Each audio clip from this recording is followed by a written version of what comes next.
And they're telling you that these guys suck, that they're rookies. They're not talented, they're not over, they don't have the polish needed to be a superstar on TV. You know? So they're basically telling you, tune in and watch these guys you've never heard of, who don't know what they're doing, don't know how to talk, don't know how to entertain on national television every week. Have you ever seen NXT? It's an hour. One match. Maybe one match.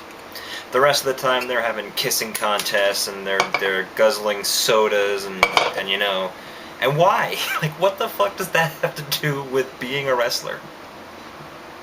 And I'm saying, like 100 times because they are trying so hard to tell me to piss off from wrestling. Not just me, but like anyone. It's for kids now. You have to be a kid to find this stuff entertaining. Because why would you watch NXT? You don't know who these people are. They're not talented. They're not over. They don't know how to wrestle. And you won't see them wrestle anyway. So the winner of NXT is the same untalented guy that he was when the show started, only now he can drink a soda and he can sell programs. Whoop-de-doo. Oh, it hurts. Anyway, Brodus Clay was there, who I don't think he won NXT. That's the other thing. You don't even have to win NXT to be on the show. Like, they had the Nexus where every single person from Season 1 NXT ended up on Raw. All of them. Wade Barrett won NXT. So he was on Raw, which made sense. But then you brought all the other guys saying they want contracts on Raw. And then they got contracts, and then they were still pissed, and no one really knows why. Anyway, afterwards, Christian and Edge keyed Del Rio's car, for shits and giggles. So that happened. Anyway, after that, Cody Rhodes, the horribly mangled and disfigured all in the face Cody Rhodes wearing a see-through mask. It's see-through. You can see his face, it's fine. They're trying to do this, the Kane shit where, like, he's all disfigured, but not really, but he thinks he is. It's all in his mind. Anyway, he had a match against Rey Mysterio, who is doing his yearly dress-up like some famous superhero character. He was Captain America. And the new Captain America movie is going to suck. Take my word for it. Anyway, they had a match. The match was good. Like, I really can't say much about this match. The match was good, and Cody Rhodes won, and he needed to win. The new character he has is getting over, and now that he's beaten an established star, he can rise up the ranks, so that he can one day open WrestleMania in the first match. I will never get over that, ever. No one will be able to provide me with a valid explanation as to why that needed to happen that way. Like, why the guys who've been setting up the main feud of that show, went on first. Meanwhile, Cody Rhodes and Rey Mysterio are fighting for no goddamn reason other than the fact that Cody thinks he's ugly and Rey has a mask. But that's more important. And if you wonder why I keep looking over here, I got the results. This show only happened 3 weeks ago, and I've forgotten most of what happened. I'm actually looking and then remembering.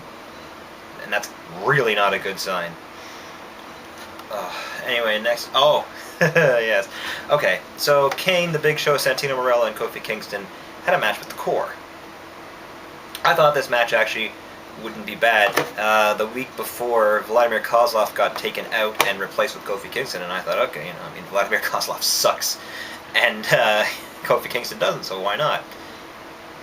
The second this match starts, they immediately all start hitting their finishers, and then it's over. Done. 8 guys, 2 of which are former world champions. Minute and a half. At best. That's how long it was.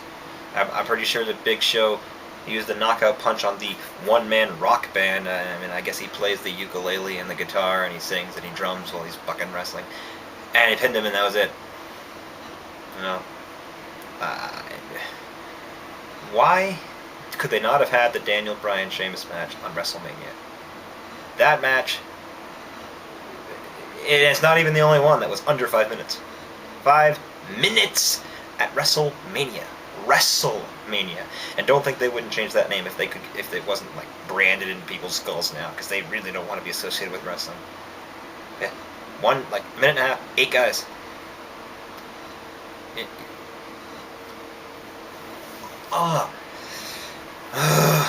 Anyway, after that, Randy Orton and CM Punk. This match was good. It's slow, but that's Randy. He's all methodical and seething and like running around, and he single-handedly performed 4 acts of attempted murder leading into WrestleMania, punching people in the head and attempting to murder them. You know, and now they're like, yeah, we want you to murder CM Punk too, because that'll teach him to have his own opinion.